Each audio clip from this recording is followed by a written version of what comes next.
Some Democrats are already preparing for defeat in November, and they're cranking up the resistance machine. The New York Times is reporting that left-wing activists are taking extraordinary preemptive actions to sabotage Trump's America First agenda.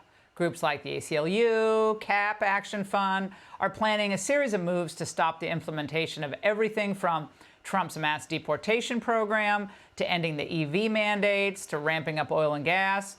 The ACLU says that they've even mapped out 63 scenarios in which Trump could pose a threat to individual rights and the rule of law.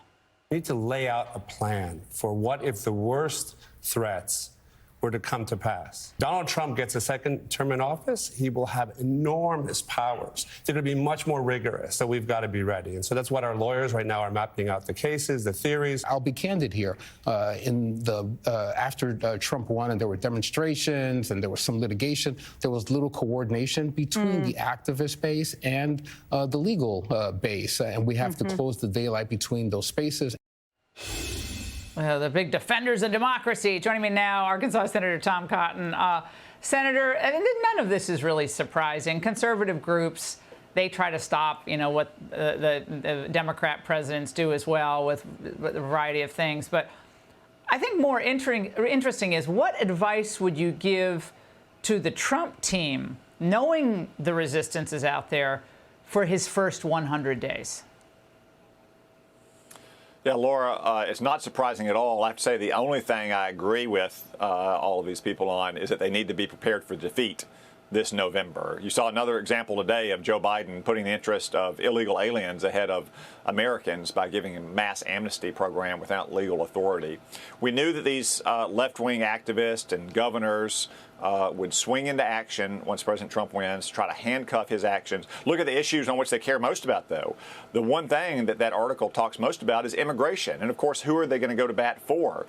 Foreign illegal aliens who are in our country, the kind of people who just brutally murdered and raped Rachel Marin, or raped at knife point a 13-year-old girl in New York. That's the kind of people that these organizations want to go to bat for. So I think President Trump recognizes that. He's ready for it.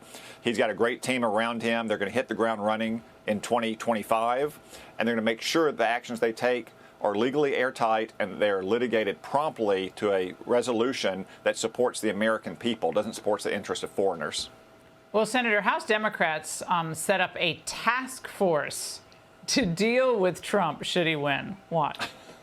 What we want to do is to make sure that people know what the United States would look like if Donald Trump were, in fact, elected as president. He would seize supreme power. He would greatly expand and centralize his power. He would reduce the oversight of Congress and the courts. There would be no balance to ensure that Christian nationalism is embedded in every federal agency. And then he would eliminate the wall between him and the Department of Justice.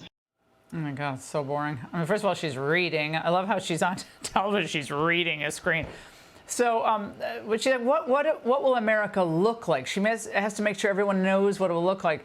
And I think people would say, well, it certainly would feel more like the America that we all know and love than open season on innocent Americans as we see right now. Yeah, Laura, I have to say, we don't have to imagine what America would look like under Donald Trump. We know for 4 years we had stable prices, we had a growing economy with high-paying jobs for the working class. We had a secure border. We had peace and stability around the world. That's what America looked like under Donald Trump's presidency, and it's what it will look like again. That's one of the reasons why the American people want Donald Trump back in the White House and Joe Biden out of the White House.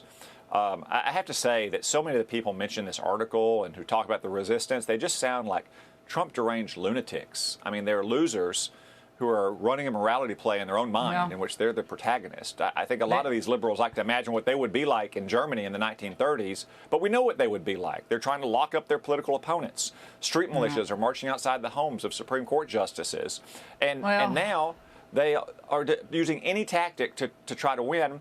They're even like condemning all around, on campuses all around America, condemning Jews for the crimes of going to class or wearing a yarmulke. I think we know what most of these people would have done in the 1930s, irrespective of whatever crazy morality play is unfolding in their own heads. Yeah, well, they've certainly done a number on this country over the last almost 4 years. America's changed, and not for the better. And we have a debt bomb that's about to explode on us as well. Senator, thank you. Hey, Sean Hannity here. Hey, click here to subscribe to Fox News YouTube page and catch our hottest interviews and most compelling analysis. You will not get it anywhere else.